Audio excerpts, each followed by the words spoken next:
Alright, so if you're seeing light underneath your front door, bugs are getting in, drafts, all that kind of good stuff, I'm going to show you how to quickly and easily replace that door seal underneath your front door, and I'm also going to show you some options in case you don't have the most common type. Alright, so without further ado, let's dive right in. So if you're pretty sure your bottom door seal is your only problem, this is going to be a quick and easy job for you. For example, your door seal is going to look all shredded up like mozzarella cheese. That's a good sign you need a door seal. If you've got some other problems like the floor is rotten underneath, the threshold feels spongy, stuff like that, that's going to be a more intense problem and you're going to need more than a door seal. The first thing you'll want to do to make sure that it's not just some loose screws is check the hinges out.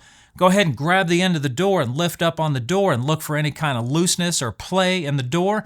If it feels pretty tight, then you should be good to go. Now, if those screws are loose, try to tighten them up and see if they tighten up. If not, you might be able to take those out and replace them with some longer screws, which you probably should do anyway because those little short inch-long screws that doors usually come with are kind of a weak point. So it might be a good idea to confirm what's currently on your door before you take anything apart.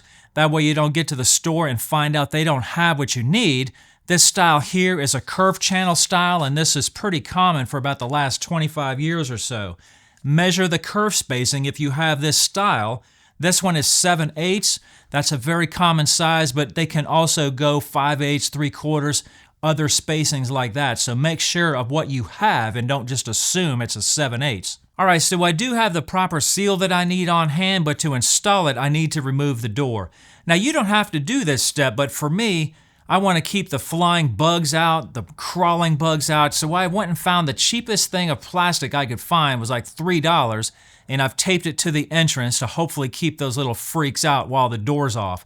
The easiest way to pop the door off there is to close the door, take a hammer and a punch, and pop the hinge pins out, and then you can pull the whole door back and it'll come right off. Now, your door might be heavy, so get help if you feel it's too heavy for you. Okay, so with this curved channel style, it's usually pretty easy to get these loose.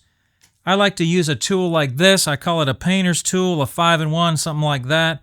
It's a nice flat tool that's still much stronger than like a drywall knife, for example. Just get it in there and kind of turn it and get that thing started. Very easy. Now, sometimes you might encounter nails or staples or something like that, but it doesn't look like this one has anything. And just kind of run that tool in there. And that is it. 2 seconds. So looks like we lucked out pretty good right here with the physical size. The wiper style is a little bit different on the bottom, but I don't think there's going to be any trouble there. So we want to take a look at the ends right here. Notice this little barb is cut back from the end right here. That's because the channel under the door doesn't go through all the way. You'll see that here in a second. So that's got to get cut back on both sides. But our length here is real close, so we don't have to even trim this at all. But if yours isn't like that, if you have to take more off of yours and then you don't have enough of a relief right here, just cut that back with a razor knife and make it nice and flush with the surface right here. That way it sits nice and flat, okay? So I've got the ends matched up pretty well right there, and we just need to adjust our length just a little bit right here. So you probably could cut this with a razor knife. Just be real careful not to get hurt or anything like that. You could use some tin snips. I have these cutters that I use for vinyl siding, and I think these are going to work just perfect right here. Oh yeah, beautiful. And here's the channel under the door that this fits into. Notice it doesn't quite go all the way to the end. Just line the end of it up real nice, like so. Make it nice and flush, and just go ahead and tap it in with the back of your hand. Very easy. Now, I've seen some other videos on YouTube where guys were having a really hard time getting this to fit. I don't know if the spacing was different, like I mentioned before, or something like that. But if that happens to you, take a little bit of silicone grease and put it on those barbs, and that should make that go in a lot easier, as long as your spacing is correct, okay? All right, so even though the original one didn't have anything in the ends, I'm going to go ahead and put a staple in each end just to make me feel better. Just make sure not to staple down any of your wipers and get it in between.